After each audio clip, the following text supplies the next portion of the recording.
ময়দান ফাঁকা। হ্যাঁ, এই ব্যাগের মধ্যে সব মালপত্র আছে, এগুলো নিয়ে বেরিয়ে পড়ি এবার। হ্যাঁ, দিব্য,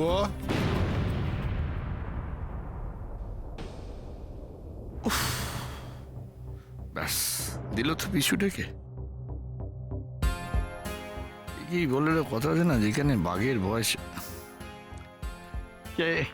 কি বলো দাদা? এ সময় আবার কোথায় বেরোচ্ছিস তুই? আরে এত বড় ব্যাগ নিয়ে বা তুই কোথায় চললি? এই একটু বাইরে না, আমি এক্ষুনি ফিরে আসছি। চলে তো আসবে, এই বাড়ি ছাড়া তোমার যাবার জায়গায় বা কোথায়?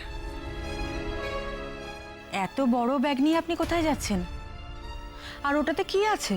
না না, কেন শুনলে এটা এই প্রশ্ন তুমি করছো কেন? তোমাদের কি সন্দেহ হচ্ছে যে বাড়ির কোনো জিনিসপত্র নিয়ে আমি পালাচ্ছি? না না মেস্তা, আমি সেটা বলিনি। না না না, আমি আমি আমি তোমাদের এসব কথার বাঁকগুলো না ভালো করে বুঝি। হ্যাঁ বুঝি।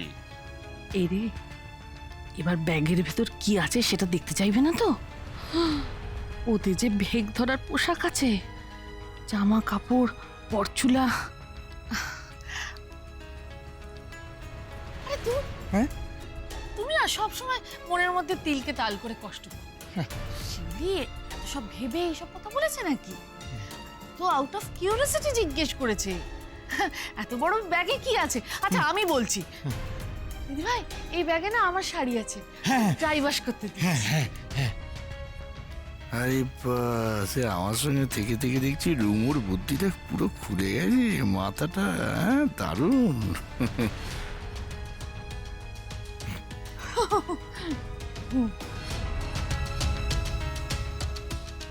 দেখ, তোমরা তিন বৌমাই যখন এখানে আছো, তোমাদের একটা কথা বলি। কাল দোল পূর্ণিমা, আমি ঠিক করেছি কাল বড় রাধা মাধবের পুজো করব। কৃষি তো শরীর ভালো না এখন, এসব ঝামেলা করার কি দরকার মা? রাধা মাধবের সেবাকে তুমি ঝামেলা বলছো বড় বৌমা? এবার তো কৃষ্ণ ঠাকুরের নামে আমি মানত করেছি, তুমি এ নিয়ে আর আপত্তি করো না। আমি কেউ আপত্তি করলে তুমি শুনবেও না, কিন্তু তোমার যখন ইচ্ছে হয়েছে তখন প্রতি বছর মতো এই বছর আমরা রাধা মাধবের পুজো করব। তোমার রাধা মাধব ভোগ পাবে। হ্যাঁ, সে তো পাবেই। আর রাধা মাধবের আমার এইবারের ভোগ খুব পছন্দ হবে, তার কারণ আমি রাধা মাধবের ভোগ রান্না করার ভার দিয়েছি আমাদের রাধা রানীর ওপর।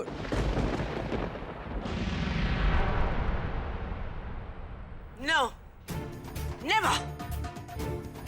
রাধা আমাদের বাড়ির রাধা মাধবের পুজোর ভোগে হাত দেবে না।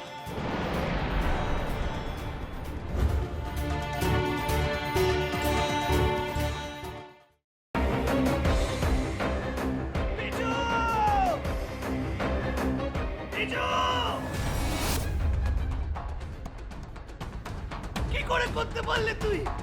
ও তোর বৌদি হয়, তুই আমার ভাই হোস।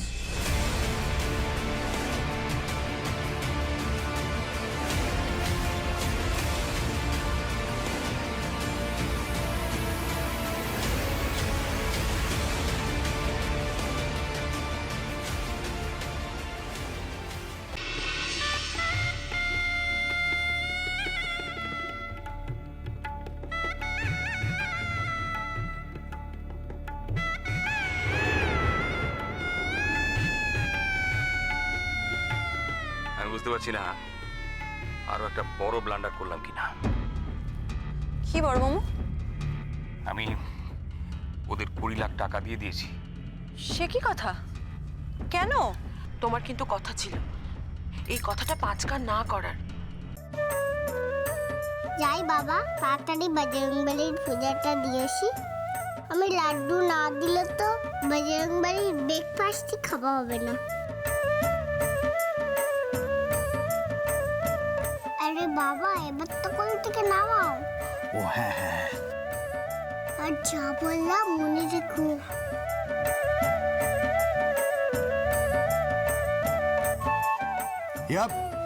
সাবধানে সাবধানে দেখে।